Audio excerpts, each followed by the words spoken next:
The Monday after Deji left, Kemi didn't open the curtains. Light felt like judgment, and she wasn't ready to be seen. Shadows became her shield. She moved like a ghost in her own home, brushing her teeth without looking in the mirror, tiptoeing across tiles she used to stomp with pride. The scarf remained on the table. Untouched. Unmoving. Like an artifact from a crime scene that only she could interpret. She couldn't bring herself to hide it.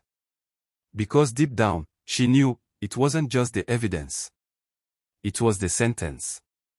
The compound had grown quieter around her. Nobody greeted her at the gate anymore. Conversations that once included her name as flattery now ended abruptly when she passed by. Even the security man avoided eye contact. Gossip in Lagos doesn't wait for proof, it only needs a scent and a shadow. And Kemi had left enough of both. She began to understand something darker than shame, isolation. Not the kind where you're alone.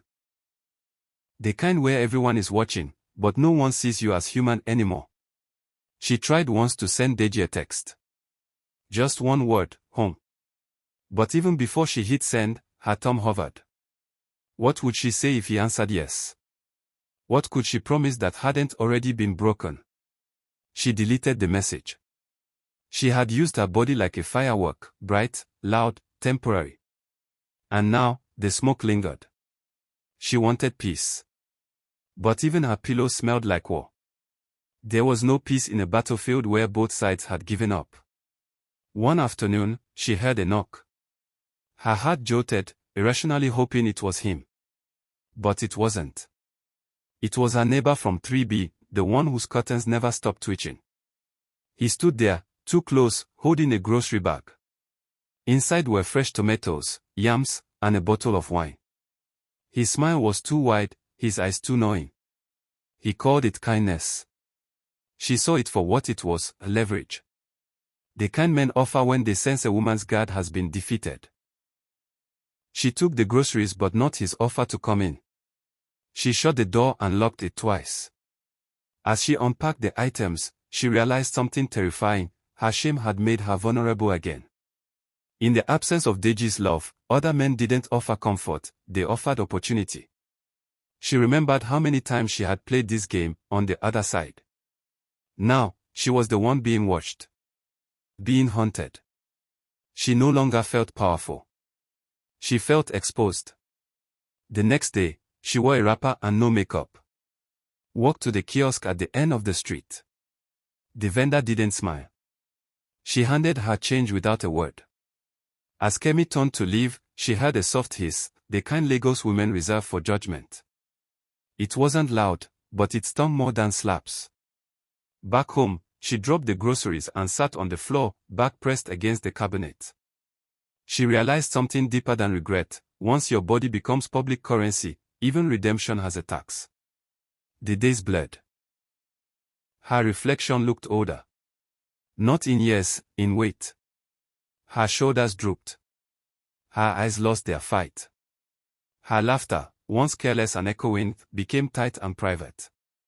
She stopped answering calls. Even the ones from her mother. She didn't want to explain. How do you say, I broke my marriage with my own hands, and now I don't know how to live without the silence. No church, no friend, no lover could fix this. It wasn't heartbreak. It was self-inflicted exile. One evening, she heard footsteps outside. Heavy. Familiar. Her heart raced. A foolish hope. But when she opened the peephole, it wasn't Deji. It was the banker. The one she had met in a moment of false confidence and lipstick lies. He was drunk, swaying, knocking loudly, calling her name. The neighbors began to open their doors. A baby cried upstairs. Shame climbed her throat like smoke. He kept shouting, mocking her silence. When she didn't open, he laughed, loud and cruel, and walked away. That night, she cried. Finally. Not tears of guilt, but exhaustion. Her life felt like a stretched rubber band, tight, trembling, seconds from snapping. Her body wasn't currency anymore. It was collateral damage. She called into herself, gripping the scarf. Not because it held scent or memory, but because it reminded her of the last time someone still cared enough to walk away. Deji's silence wasn't punishment. It was mercy. And she had misread it as rejection. She began to write a letter. Not for Deji, for herself. A confessional of sorts. In it, she described every time she had betrayed him, and more painfully, every time she convinced herself it didn't matter. She wrote until her hand cramped. Until the truth stopped feeling foreign. Then she folded the letter and placed it in the scarf. A private burial. A symbolic tombstone. She tucked it under the mattress, where secrets usually hide. But this time, it wasn't a secret. It was a sacrifice. 3 weeks passed. Then, one Saturday, she saw him. Deji. Across the street, near the pharmacy. He looked thinner, quieter. But still him. Her heart sprinted. Her body froze. He didn't see her. Or maybe he did, and chose not to. That was the worst part, not the cheating, not the separation, but the knowing that she no longer lived in his world. She was now just a figure in his memory. A lesson. A scar he didn't want to touch. That night, she couldn't sleep. Her mind wandered into dangerous places. Would he find someone else? Would they laugh in the kitchen like they once did? Would their new bedsheet smell like hers once did, back when innocence still danced in the air? She hated herself for hoping he hadn't moved on. But deeper still, she hated the version of herself who gave him reasons to do so. The version who thought lipstick could replace love. By morning, Kemi made a decision. Not to chase Deji. Not to beg. But to rebuild, not for him, but for herself. She cleaned the house thoroughly. Washed every sheet. Donated every dress that reminded her of another man. Took down the wedding photo, not out of spite, but because it deserved more respect than the walls that betrayed it. She found herself humming again. Not joyfully. But defiantly. Healing is rarely pretty. Sometimes it's quiet rage disguised as routine. She enrolled in a hairdressing apprenticeship near Ojulegba. She needed something to do. Somewhere to be. Somewhere no one knew her history. The salon was hot, loud, and filled with women who laughed too easily and cried in the bathroom. She fit right in. They called her Auntie Kemi, unaware of the ashes she was walking through.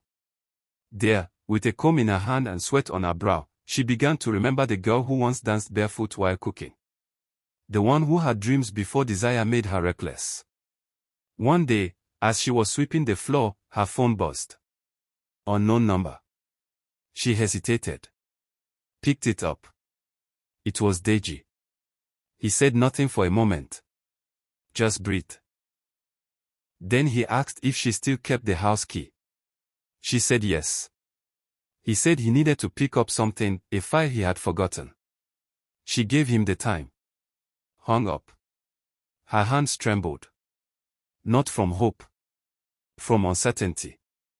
Was this closure? A trap? A goodbye? When he came, he didn't look around. He didn't sit. He just picked up the file from the bookshelf, nodded, and turned to leave. But before he reached the door, he paused. His eyes fell on the scarf, clean, folded, placed gently on the couch. He stared. Not with anger. Not even sorrow. Just stillness. The kind that precedes understanding. She didn't speak. He didn't ask. He just walked out again. But this time, he closed the door gently. That gentleness meant everything. Kemi sat down, breath caught in her throat. She didn't know what the gesture meant. Was it forgiveness? Indifference? A goodbye with grace? It didn't matter. What mattered was that for the first time in months, she didn't feel dirty. She didn't feel haunted. She didn't feel judged. She just felt still. And in that stillness, a seed of self-worth was buried. It would take time to grow. But at least it was planted. Weeks turned to months. Her hairdressing skills improved. She stopped waiting for Deji's call. She no longer looked for his face in traffic. Occasionally, a memory would sneak in, the smell of egusi on Sundays, his laughter at bad Nollywood movies, but she let them pass. She learned that healing isn't deleting. It's detangling. One knot at a time. She forgave herself, not because she deserved it, but because she couldn't keep bleeding for the same one forever. One day, she saw him again. This time at Yoba Market. He was with someone, a woman. Laughing. Not holding hands. But close. Their eyes met briefly. She smiled. He smiled back. Nothing more. No tension. No history biting at their throats. Just two people who once loved, lost, and lived. And for Kemi, that was enough. Enough to walk away, shoulders straight, without tears. That night, she sat on the floor of her apartment, hair wrapped, feet bare, eating rice and stew alone. Not in loneliness, in peace. She picked up the scarf one last time. Folded it. And placed it in a box of old things she no longer needed. It wasn't punishment. It wasn't shame. It was closure. And in Lagos, where secrets echo of wars and forgiveness is rare, that was a victory.